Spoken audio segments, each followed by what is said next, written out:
అదే RTV app వార్తల్ని క్షణాల్లో చదివే అవకాశం ఉంటుంది. ఒక న్యూస్ పేపర్, ఒక టెలివిజన్ ఛానల్ మీ చేతుల్లో ఎప్పుడూ ఉంటాయి.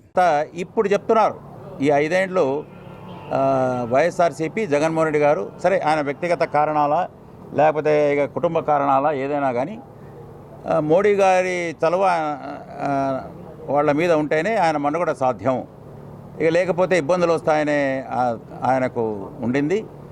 అందుకేనేమో ప్రతి చట్టానికి, అది సిఏనా, ఎన్ఆర్సీ, 370, ఇక తలాక్ బిల్లా, ప్రతిదీ ఆమోదం తెలిపారు.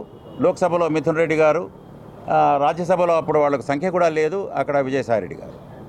ఇప్పుడు చెప్తున్నారు మేము కడపలో జగన్మోహన్ రెడ్డి గారు మాట్లాడినట్టున్నారు, మేము ఎన్ఆర్సీకి మద్దతు ఇవ్వము. ఎన్ఆర్సీ అనేది లేదు, ఇప్పుడు బీజేపీ మేనిఫెస్టోలో ఎన్ఆర్సీ లేదు. కాబట్టి ముస్లింలు ఎటువంటి అపోహ చెందనక్కర్లేదు. వాళ్లకు సర్టిఫికేట్లు ఎన్ఆర్సీ ఉంటే, మా తాత ముత్తాతలు సర్టిఫికేట్ లేవు. ఇప్పుడు నేను చెప్తున్నా, మా తండ్రి గారి తండ్రి సమాధి ఇక్కడ ఉంది, అవే అడ్రస్సులు, కానీ ఇప్పుడు ఆ ప్రసక్తి లేదు.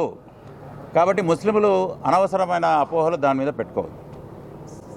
రాజస్థాన్ లేకపోతే అటువైపు ఒకటి కోట్ చేస్తున్నారు. జగన్మోహన్ రెడ్డి గారు కానీ వాళ్ళ అనుయాయులు కానీ ఎప్పుడు కూడా బీజేపీ మోడీ గారి పేరు ఎత్తిన సందర్భాలు ఇంతవరకు లేవు. ఇంతవరకు బీజేపీ మీద ఒక పల్లెత్తు మాట అనని పరిస్థితి. అది నార్త్ ఈస్ట్ వైలెన్సా లేకపోతే అన్ని చట్టాలు ఆమోదించే పరిస్థితి, రైతులకు చట్టాలు వస్తే ఆమోదించే పరిస్థితి, షాహీన్ బాగ్ ఇన్సిడెంట్ జరిగితే దాన్ని ఖండించిన పరిస్థితి మనం చూసాం. ఇప్పుడు ఎన్ఆర్సీ అనేది బీజేపీ మేనిఫెస్టోలో లేదు. కాబట్టి ముస్లింలు ఈ డాక్యుమెంట్లు అవన్నీ భయపడాల్సిన అవసరం లేదు. ఈసారి సచార్ కమిటీ కానీ ఏ కమిటీ కానీ చెప్పింది, ముస్లింలు అన్ని రంగాల్లో అన్ని సూచికల్లో వెనుకబడి ఉన్నారు. ఉపాధి, చదువు, ఆరోగ్య సూచికలు మా ముస్లిం మహిళలు వెనుకబడి ఉన్నారు. అన్ని రంగాల్లో వెనుకబడి ఉన్నారు. కాబట్టి సామాజిక ఆర్థిక వెనుకబాటుతనం ఆధారంగా ఇప్పుడు 4 వర్గాలుగా బీజేపీ వాళ్ళు కూడా చెప్తున్నారు.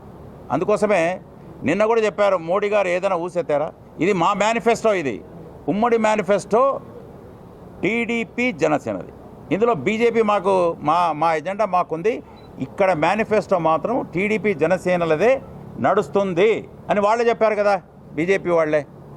ఇక్కడ ఏముంది, ముస్లింల రిజర్వేషన్లు మేము కాపాడుతాం 4%. ఎస్, ఊరికనే అపోహలు, మసీదులు కూలగొడతారు, చర్చిలు కూలగొడతారు, చర్చిలు కడతాం, మసీదులు కడతామని చంద్రబాబు నాయుడు గారు. ఎస్, 4% కాపాడింది కూడా రాష్ట్రం విడిపోయినప్పుడు నేనే కమిషనర్. అప్పుడు నేను కొందరు మా మైనారిటీ ముస్లింల ప్రతినిధులు, షరీఫ్ భాయ్, వీళ్ళంతా వెళ్ళాం, 10 మంది వెళ్ళి. ఆయన రావు గారు ఇప్పుడు చనిపోయారు, కోర్టులో సుప్రీంకోర్టు స్టే తేవడానికి చంద్రబాబు గారు తీవ్ర కృషి చేశారు. ముస్లింల పట్ల ఇదిగో మంచి అభిప్రాయం ఉండి వాళ్ళని పైకి తీసుకురావాలనే అభిప్రాయం. మరిన్ని వీడియోస్ కోసం ఛానల్ ని సబ్స్క్రైబ్ చేయండి, లేటెస్ట్ అప్డేట్స్ కోసం వాట్సాప్ ఛానల్ ని ఫాలో చేయండి, అండ్ లింక్ డిస్క్రిప్షన్ లో ఉంది.